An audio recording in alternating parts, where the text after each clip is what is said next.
It seems like the longer it goes on, the more committed they get to the idea that they should support this war. The fact that it's leading to deaths and more disabled soldiers sort of is self-perpetuating in terms of how they think of it, that if they start critiquing the war now, they're betraying the soldiers that have died or have become disabled, and so they have to continue to support the war in order to protect those soldiers that have already been killed or disabled, even though it creates more and more of them. I'm Benjamin Wittes, and this is the Lawfare podcast, April 25th, 2022. Emily Hoge is a PhD candidate at the University of California, Berkeley, writing a dissertation on Russian veterans groups from the Afghan war and their evolution over time. She wrote a recent piece in Lawfare about how these groups, which started out as anti-war, anti-state, pro-veterans activist organizations, morphed into a big part of Vladimir Putin's propaganda operations. She joined me in the virtual jungle studio to talk about the history of these groups, how they emerged from the Soviet defeat in Afghanistan and the collapse of the Soviet Union to represent veterans all over the country, how Putin adopted their victimization narrative and made it key to his vision of the state's relations with the international order more broadly, and how these groups are now promoting the war in Ukraine.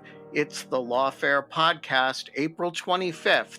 Emily Hoge on the strange evolution of Russian veterans organizations. So, Emily, how did you get interested in Afghan veterans and their politics? So I started being interested in Afghan veterans in college. I was studying how PTSD was understood in Russia and the Soviet Union, and it arrived in Russia through meetings between veterans of Afghanistan and American veterans of Vietnam in the late 1980s. And you are now a graduate student in history and working on your dissertation. Explain the relationship between the dissertation that you're writing and the current conflict in Ukraine. So I work on Afghan veterans organizations in the 1990s and how they used sort of corruption and sometimes organized crime to fund support for veterans. The groups that I write about have become strong supporters for the war in Ukraine and have become very tied to the sort of foreign policy of the Russian state, which happened in the 2000s. So this is quite a departure from these groups because they, as you describe them in your Lawfare piece, they kind of started out as, if not quite anti-war groups, sort of anti-war groups in the sense that they were pro-veterans groups and veterans had fought for nothing in Afghanistan. So talk to us about what these groups were at the beginning. We'll come to what they are now a little later. A lot of soldiers who fought in Afghanistan felt really disillusioned with the Soviet Union as they were fighting. They felt that they were being sent to do something pointless, or that once they got back, the Soviet state had abandoned them by declaring the Afghan war to be a political mistake. Most of them in some way opposed the war or the state's reaction to the war. I would say that the sort of the common attitude was that the war that they'd been sent to fight had been a waste of time, but they had sort of done their best to be heroic, and then had been abandoned by the state in that their attempts to be heroic in a pointless war had been ignored. So they had a sort of a variety of attitudes to whether or not they thought the war had been initially good or initially bad or had been bad when it ended. But they all, or most of them, felt that they were victimized by the state in some capacity. And so they strongly opposed how the war had been fought and how it had ended. You talk about a variety of groups in the piece.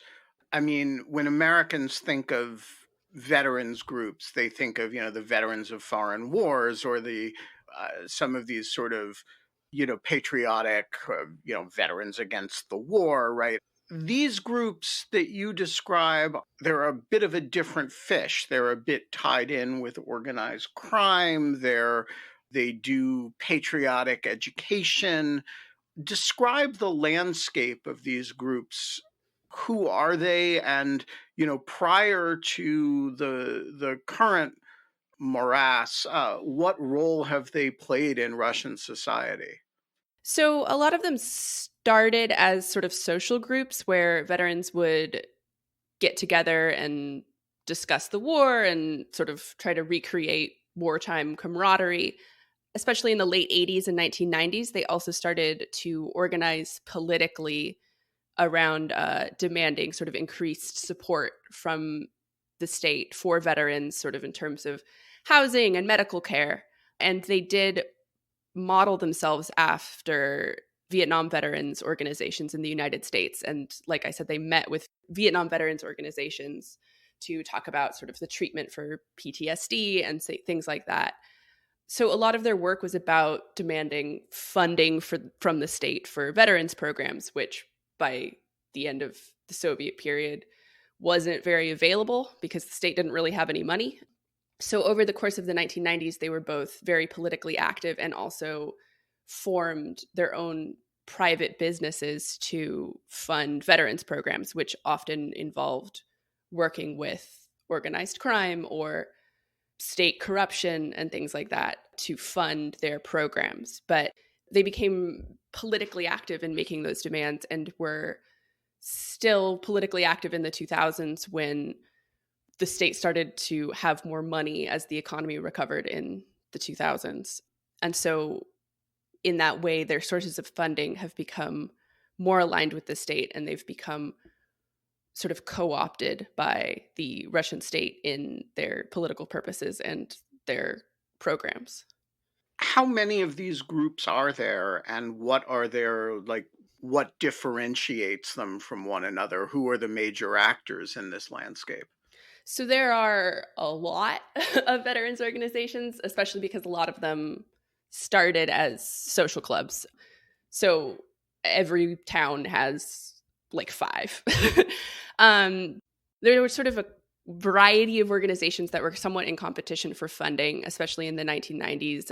The major ones now, there's RSV, which is the Russian Union of Veterans of Afghanistan. And then there's also, I think the largest one is Combat Brotherhood, which is sort of an overarching organization that combines several different groups under one umbrella.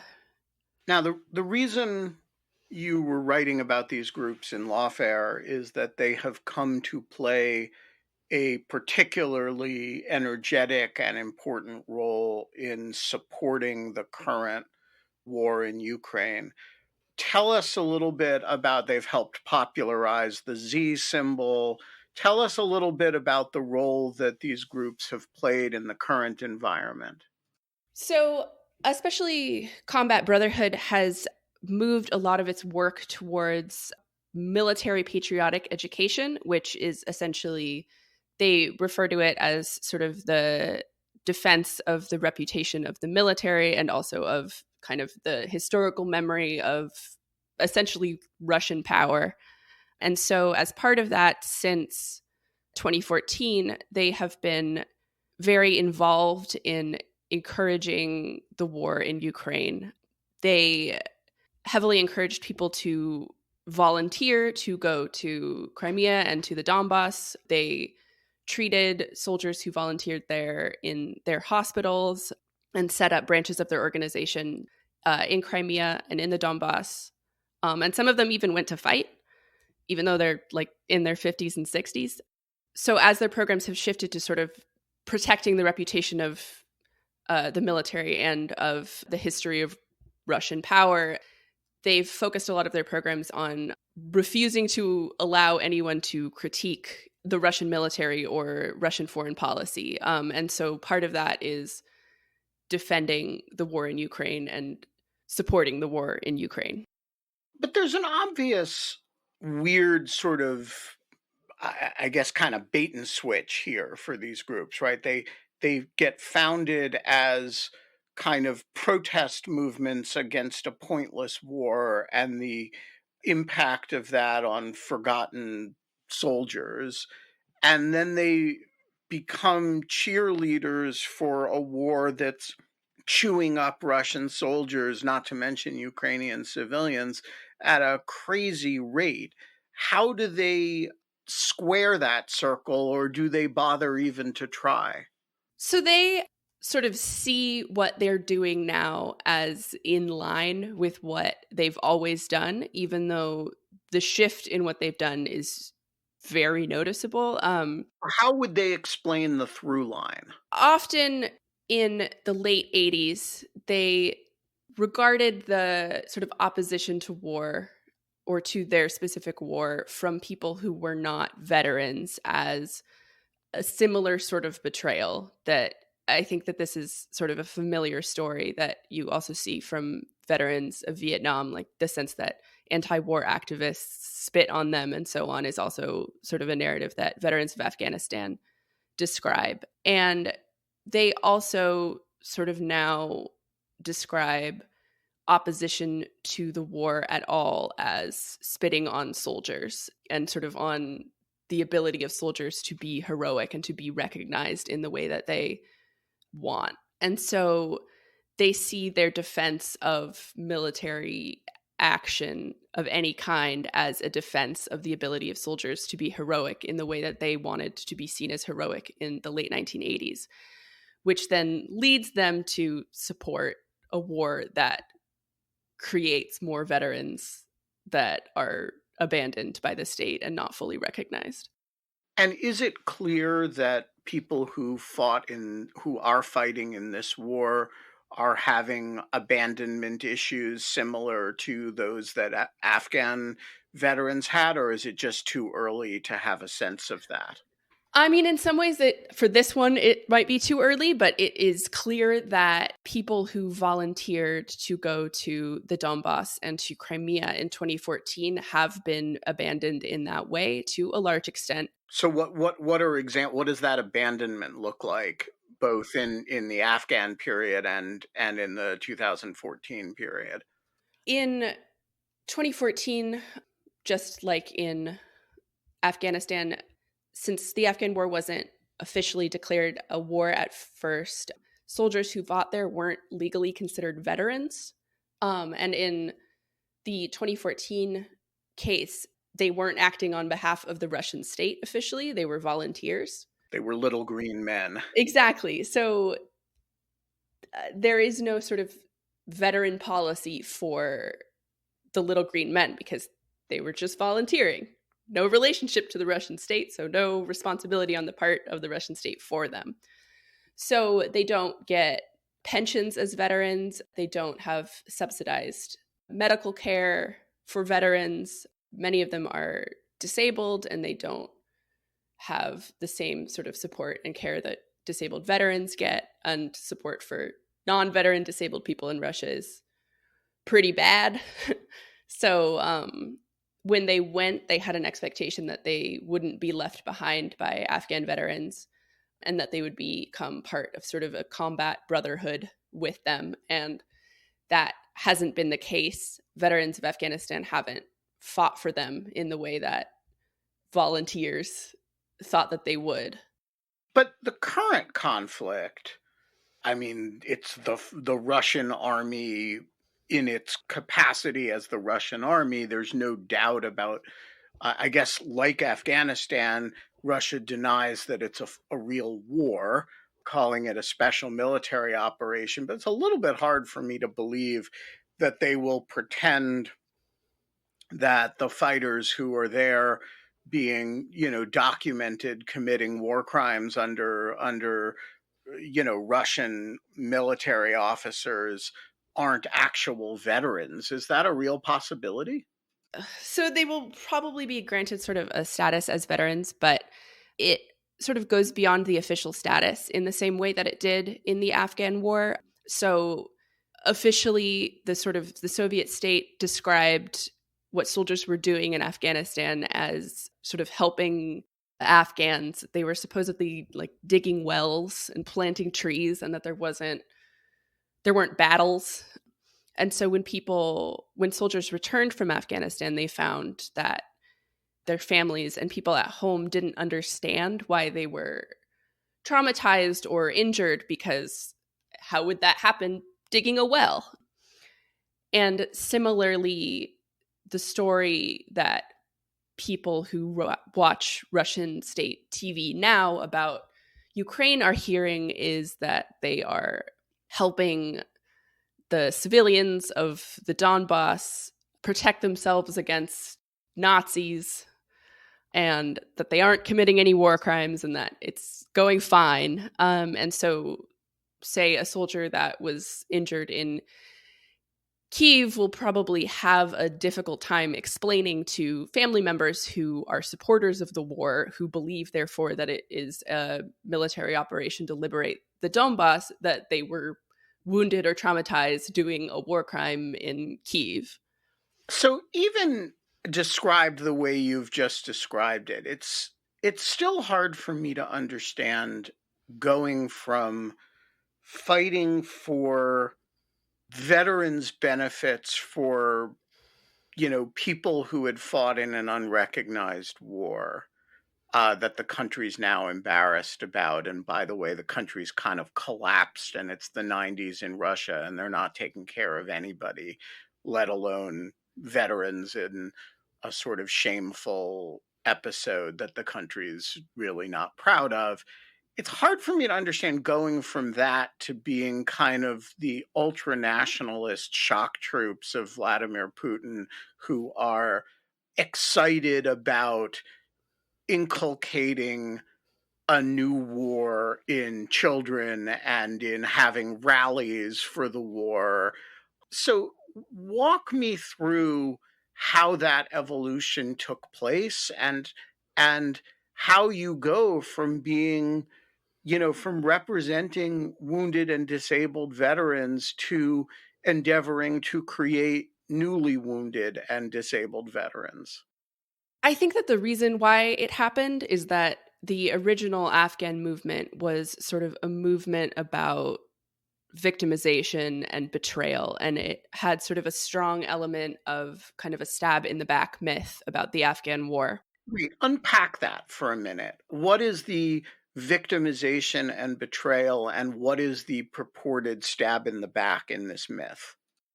So for Afghan veterans, they tend to feel that they were sort of doing their best to be heroic soldiers and that they fulfilled their military duty in Afghanistan, but that it was wasted on either a war with no purpose, or that they were prevented from winning the war that they could have militarily by the state at home that decided that the war was a political mistake and withdrew them from it. So they tend to, for example, in the monuments they built to the Afghan war, present sort of soldiers who haven't been defeated but are now in despair or abandoned, like still holding their gun but victimized and betrayed. So that's 1995. Victimized and betrayed is not, and so let's, take the Donbass, let's wipe out Kiev. I mean, you still have a lot of emotional distance to go, right? Yeah. In the 2000s, I think that the Russian state started to define itself as well through a sense of victimization and betrayal. And so, sort of, the emotional mood of the Afghan veterans movement came to align with the attitudes of the state, especially towards history. So, in the 2000s, Putin's government sort of defined itself and legitimized itself through a sense of nationalism that was based around the idea that Putin had ended a period in which Russia was weak and taken advantage of by the West. And so there's sort of like a that Putin is making Russia great again, basically. um, that aligned with the sense that veterans of Afghanistan had been similarly taken advantage of and victimized by the Soviet state. So it's almost like what you're describing is that Putin adopts as a national narrative something akin to what these veterans groups were complaining about domestically. Yes. They both sort of end up defining themselves through a sense of trauma based power and kind of reassertion of their own significance that ends up aligning very well. And it aligns very well in both cases of how they remember war and the state in terms of sort of in the military in particular, that allows them to sort of mesh. And how important now are these groups to Putin's domestic propaganda effort? I mean, you say they've been co opted. How big a part of the sort of Putin domestic thought control mechanism are they? It is somewhat hard to say because all the stuff they do is supposedly grassroots and spontaneous, but But let's assume for a moment that to the extent that it's spontaneous in precisely the direction that the government wants spontaneity, and therefore the spontaneity doesn't matter. All these people are pulling in the same direction. How big a part of the pulling in that direction are these groups as opposed to media, as opposed to official government statements? Is this a kind of rounding error that only a PhD candidate who studies it could love, or is this a real part of the power base? they have been organizing a lot of sort of rallies. They military patriotic education in particular in schools has been become sort of a huge apparatus that involves a lot of money and time and sort of is an attempt to encourage Russian kids to see the army and the military and the work of the Russian government in Ukraine in a specific way. So I would say that it is part of a larger effort to sort of direct historical memory and sentiments about the war, and that their work on historical memory has been very significant. While we were talking, I looked up the total number of Russian deaths in Afghanistan, and it seems to be somewhere in the 15,000 range, which is already, if not eclipsed by the dead and missing in Ukraine, getting real close. I'm wondering if you see any signs of cognitive dissonance among these groups yet, or whether they are so all in that the fact that they're, contributing to large scale Russian casualties that are making Afghanistan look like, a walk in the park, hasn't really dawned on them yet. It seems like the longer it goes on, the more committed they get to the idea that they should support this war and that they're defending history and Russia and so on and so forth. The fact that it's leading to deaths and more disabled soldiers sort of is self-perpetuating in terms of how they think of it, that if they start critiquing the war now, they're betraying the soldiers that have died or have become disabled. And so they have to continue to support the war in order to protect those soldiers that have already been killed or disabled, even though it creates more and more of them. Talk to me about the Z symbol. When you and I first talked about this issue a few weeks ago, you mentioned that these groups had been significant in the popularization of Z. What do we know about where Z comes from, and what do we know about the role of the combat brotherhood in popularizing it? So the Z symbol is a bit strange. It originates from a symbol that was drawn on Russian tanks in the invasion, and then started to become a symbol of support for the war shortly after. And it's not really clear where it comes from or why it was picked. There's some suggestion that it was sort of officially approved as a good symbol to use by the Ministry of Defense, though it's not really clear and no one is sure. It's not a letter in the Russian alphabet. Nope. Nobody knows what it means. There's sort of a lot of like backronyms, I guess, about that it of what it could possibly stand for, but it doesn't really stand for anything. It seems to be sort of growing in popularity as a symbol, but most of it is things like combat brotherhood organizing, rallies in which people form a Z to show support for the war, and so on. If people have seen these YouTube videos where people are kind of doing human formations of the Z symbol, or these kind of slick videos, should we assume these are combat brotherhood or like organizations doing this? Yeah, not all of them are combat brotherhood, obviously, but similar organizations that sort of have connections to the state are kind of putting together those rallies. Yeah, so it's not only combat brotherhood, but various organizations with similar ties to the state have been organizing people to form Z symbols or wear Z t-shirts. So, talk to me about the future of these organizations. They seem so bound up now in the propaganda efforts of the Russian state. Do they have any realistic role in actually representing real veterans, or are they just propaganda organs now? I think that they're pretty much just propaganda organizations now.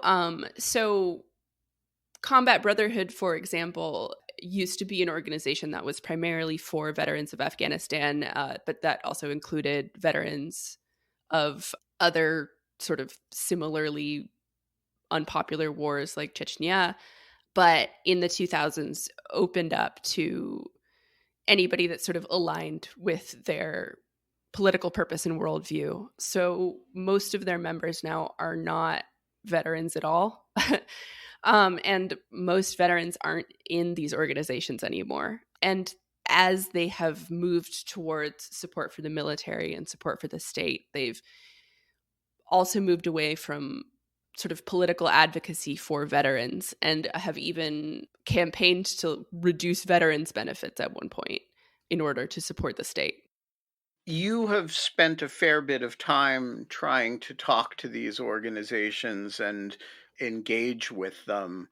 Tell us about that. What's their willingness like to engage with, historians from Berkeley?